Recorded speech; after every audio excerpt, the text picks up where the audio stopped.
Hi, hello, good morning. This is Mulpuri Prasanaraj once again in front of you. I have come here to present a topic which is related to you, me, and everyone. So let's go ahead with the topic. Before getting into the topic, let me thank each and every one of you for your support and for my journey in this YouTube. Now I wish that your support will be continuing till the end so that I may bring for you many new topics. Thank you friends for your beautiful support. A very good morning from me.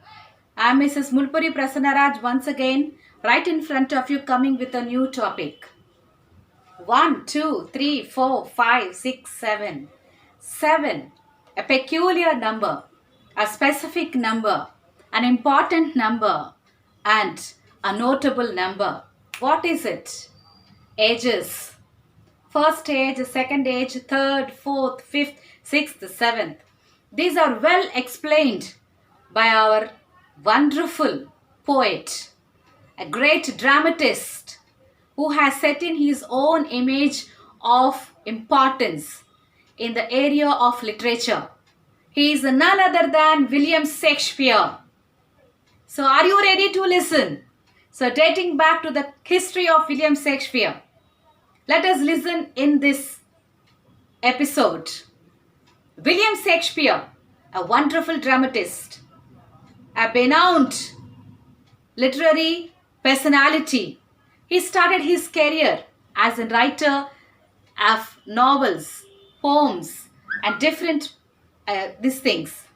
So, dating back to all these things, let me talk to you about where he was brought up.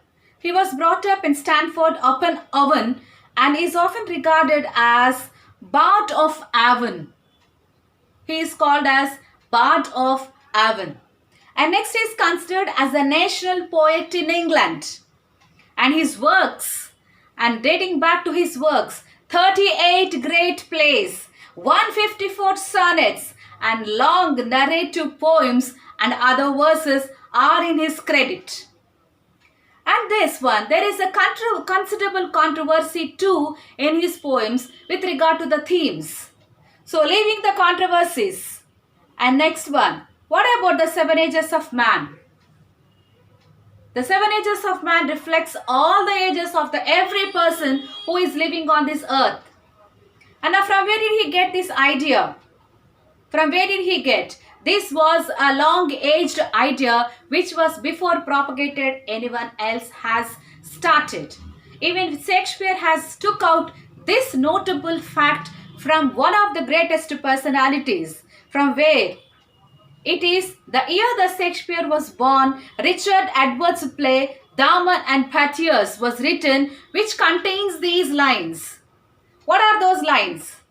World was like a stage. So these lines are taken from that play by Shakespeare. So these lines are born long ago, even before Shakespeare's birth. So these are the important lines which I want to discuss with you now. The seven ages of man. And this is taken from the play As You Like It. And Jacques, he recites all these lines in his monologue. So let us listen to the poem The Seven Ages of Man, written by William Shakespeare. Are you all ready with me? Shakespeare's Seven Ages of Man. All the world's a stage, and all the men and women merely players. They have their exits and entrances, and one man in his time plays many parts. His acts being seven ages. At first, the infant, mewling and pucking in the nurse's arms. Then the whining schoolboy with his satchel and shining morning face, creeping like snail, unwilling to school. And then the lover, shining like furnace with awful ballad made to his mistress' eyebrow. Then a soldier, full of strange oaths and bearded like the part, jealous in honor, sudden and quick in quarrel, seeking the bubble reputation, even in the cannon's mouth. And then the justice, in fair round belly, with good cap inlined, with eyes severe and beard of formal cut, full of wise sauce and modern instances. And so he plays his part. The sixth age shifts into the lean and slippered pantaloon, with spectacles on nose and pouch on side. His youthful hose well saved a world too wide. For his shrunk shank and his big manly voice. For his shrunk shank and big manly voice. Turning again towards childish treble pipes. And whistles in his sound, last scene of all, that ends this strange eventful history. Is second childishness and mere oblivion. Sans teeth, sans eyes, sans taste, sans everything. Let me talk about the first stage. In this drama of life, each one of us plays several distinct roles. It is the other says, is the 7 ages of man. Or the legacy of life. These 7 roles begin at birth and end with real childhood. The bliss of all of our lives is just the infancy. The entry of the man in the first stage of life, an infant in the nurse's arms, and a helpless condition of a child. And it is explained here that the child will be mewling and pucking. What do you mean by mewling and pucking? Mewling is just crying. Pucking is nothing but a child after having a blissful of glassful of milk, he has to get a burp. So when he gets a burp, with the burp, he spits out a little amount of milk. That is pucking. Only 2 things he does. One is mewling, the other one is pucking. So he just spits out little amount of milk when he is taken care. When he is taken care by the nurse. So this happens. The baby learns to take milk and the vomiting is the first activity of the baby. And once the baby is breastfed and you need to burp up the baby. So in this process, the babies throw up some milk. And Shakespeare says that the first stage of life is marked by these 2 activities. One is mewling, the other one is pucking. So all of us must have undergone this life, this stage, the first stage where we enter into this world, performing only 2 duties. Right. Now shall we go ahead to the second one? And now after completing this, it is once again to the schoolboy's age. A whining schoolboy. A boy with complaints. Who doesn't want to go to school at all?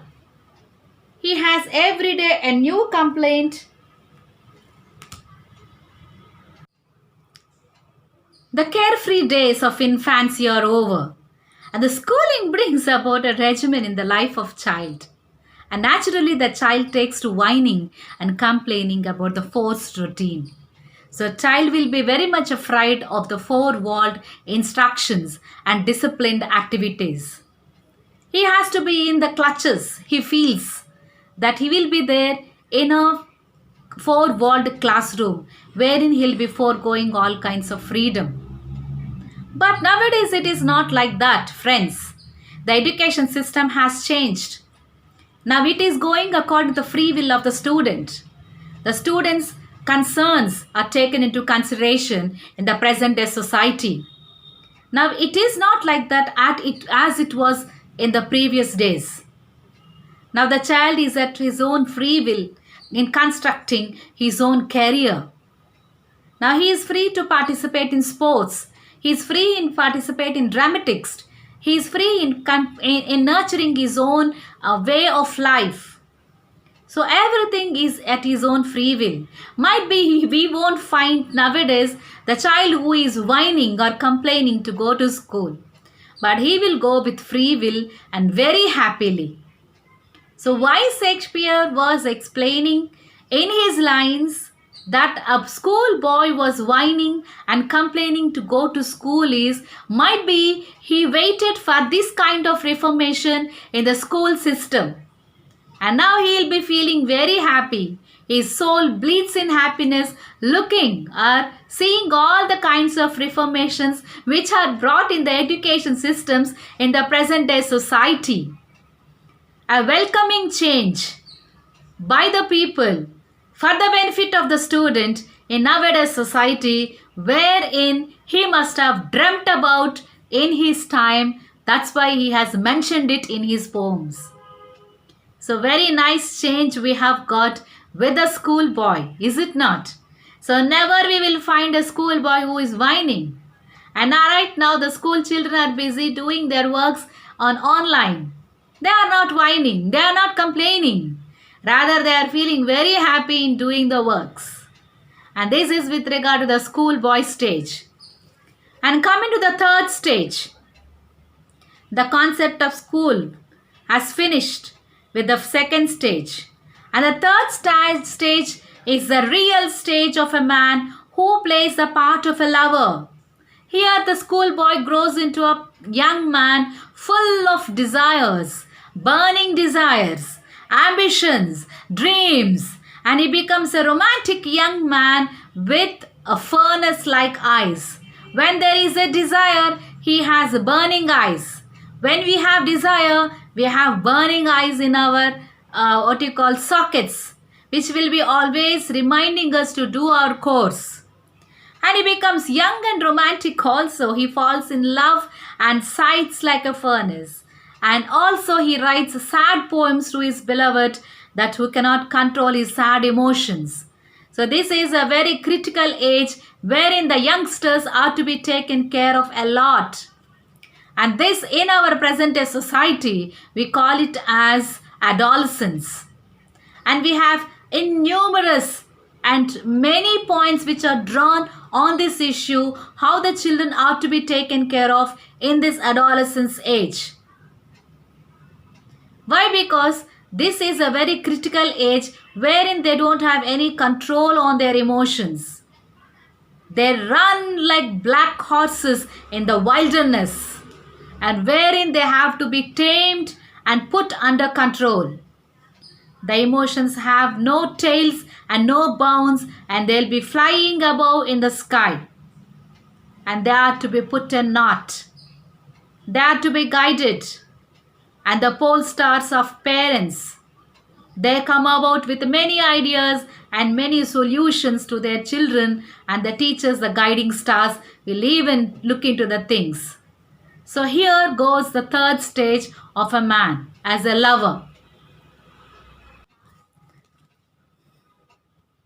And in the fourth stage of life, man becomes a full-mouthed soldier, a fighter. Soldier doesn't mean that he has to go and join the army and then he has to fight for the country.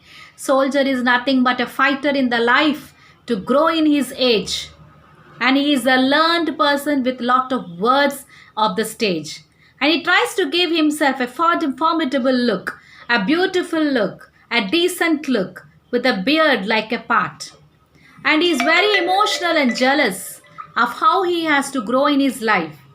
He will compare his graph of success with others, and he will push ahead, or he will push still further into the still more success line. This is the right age for him to compete with others. There is lot of competence and competition with others. And he even quarrels with others for his honor and grace. And he also waits and also he enjoys the bubble of his fame. He doesn't even bother to fight for his fame. He doesn't even bother to get into the honorary positions. So this is a very age of lot of energy levels will be very high, very energetic. Very, very energetic. And I come to the fifth stage of his life. Here becomes a judge. He settles down in a job. He becomes a cool person. He becomes a mature person. He becomes an experienced person. And his head will be full of thoughts. His heat of youth will be cooled down, and he become very realistic in nature, very practical personality, and he wishes to accomplish or he grab the wealth of so much, and he becomes by every means he wants to become wealthy, by even foul means and fair means he accumulates a lot. And in this stage, he begins accepting the bribes, and he loves to have so much of material comforts. He likes to have so much of material comforts. He becomes an ease loving and therefore becomes very fat, because he won't be having any physical activity which he had when he was young. So now he'll be coolly enjoying the wealth, accumulated wealth. And now he even tries to throw blame on others. And he eats all fowls and whatever he finds in and around. His belly will be very big. And it will be like what you call filled up with lots of bribe. And his eyes will become severe, and he grows a beard of a formal cut. And very, very age of cool age is the fifth age. And moving about to the sixth age of life, old age. He looks quite ridiculous in his moments. He wears glasses because his eyesight becomes weak. His shoes become wider for his feet, and his voice suffers a change. It becomes a shrill and quivering whistle. Different sounds we hear from his voice. The age where he thinks and where he searches for everything. He doesn't find his things where he keeps. He goes on searching for the things which are right in front of him. Very ridiculous moments. Over caring about himself. Searching for his own spectacles. Searching for his own books. Searching for his own pen, even then it is in the pocket. And he tries to read and read, but he can't read it clearly because his eyesight is very weak. The limbs become weak. The hands become weak. Because all through the years, he has worked very hard. He mewed and pucked. He whined. He played a role of a lover. He has fought a stage in the soldier. Next, he worked like a bull in the stage of soldier. Next, he has accumulated a lot of wealth in the stage where he was working through. This is the age where everything has become very weak. The hands and limbs, they won't cooperate with him. This is the sixth stage where he will be journeying into the old age. Coming to the final stage, the man again turns into a child once again, and he seems to forget everything, and he becomes with nothing, toothless. Eyesight will be weakened. He is deprived of the taste, and he is ready to leave this world. That is the stage of life. Now Shakespeare has drawn all these stages and the man's life, and with a touch of satire and cynicism. And in each stage, he imagines himself. Not only he, friends, even we can imagine ourselves in our stages. I don't know right now, whoever is listening, in whichever stage you are, think, what are you doing in your age? What are you doing in your stages? What are you fulfilling? What are you achieving? And what will you do in the next stage of your life? So can we all forgo all those things? Can we escape any of these stages? I don't think so. So each and every one of us should undergo all these stages. And all the parts we have to play, and we have to get off the stage of life. The last stage, which is equal to the child, is very moving stage. And now each and every one of us, we promise to each other that we are going to play our part very sincerely.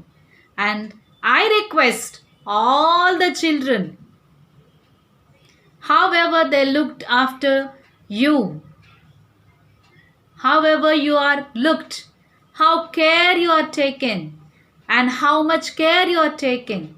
Like that, you will be taking care of your parents at the last stage. Because the last stage is the stage where your parents really, really need you. You have packed in your arms, in the arms of your parents. And now your parents, when they become very old, even they also will puck. Even when the limbs become very weak, they don't know how to eat. When they eat, the food falls off from his mouth. They will soil their clothes. They will soil their hands. So please don't say anything to them. Embrace them. Wipe them. Clean them as they have done to you when you were young.